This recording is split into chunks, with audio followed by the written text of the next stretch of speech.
नमस्कार मैत्रिणींनो, चला आज आपण काशीफळ भोपळ्याचे वडे कसे बनवतात ते पाहणार आहोत. तर पहा, आपण हा काशीफळ भोपळा घेतलेला आहे. तो मधोमध चिरून घ्यायचा आहे व याच्या आपल्याला फोडी कापून घ्यायच्या आहेत. तर बारीक बारीक फोडी कट करून घ्या. पहा, या पद्धतीनं फोडी आपण कट करू शकतात. त्यानंतर मी इथे कुकर घेतलेला आहे. तर कुकरमध्ये आपल्याला या सर्व फोडी शिजवून घ्यायच्या आहेत.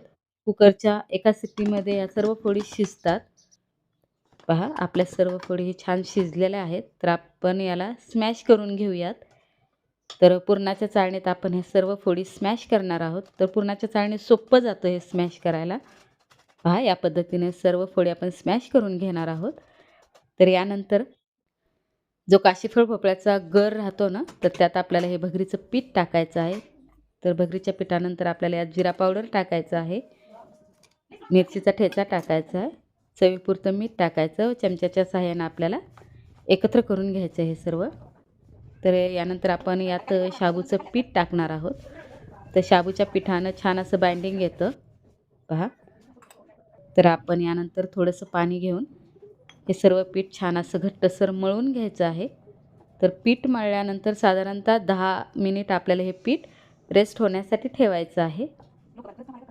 तर 10 मिनिटानंतर आपलं पीठ हे छान असं तयार झालं आहे. तर आपल्याला या पिठाचे आता वडे कसे बनवायचे ते पाहायचे आहेत. तर काही नाही, तेल हातावरती थोडंसं लावायचं व असे वडे थापून घ्यायचे हातावरती. पहा, या पद्धतीनं. तर आपण हे सर्व वडे सुरुवातीलाच बनवून घेऊ शकतो. तर सर्व वडे आपण बनवून घेऊयात. त्यानंतर इकडे मी तेल गरम करायला ठेवलेलं आहे. तर त्या गरम तेलात आपल्याला हे सर्व वडे तळून घ्यायचे आहेत. गोल्डन ब्राऊन कलर येईपर्यंत तळायचे आहेत. तर मीडियम गॅसवरती आपण हे सर्व वडे तळून घेणार आहोत. पहा, या पद्धतीनं सर्व वडे आपण छान असे तळून घ्यायचे आहेत. तर अगदी खायला पण मस्त लागतात. आवडीनं खातील सर्व, कारण आपण शाबू वडे हे ते बनवतो. पण शाबू वड्यापेक्षा सुद्धा ही खूप वेगळी रेसिपी आहे आणि अगदी चवदार आहे. तर कशी वाटली माझी ही रेसिपी नक्की सांगा आणि थँक यू सो मच.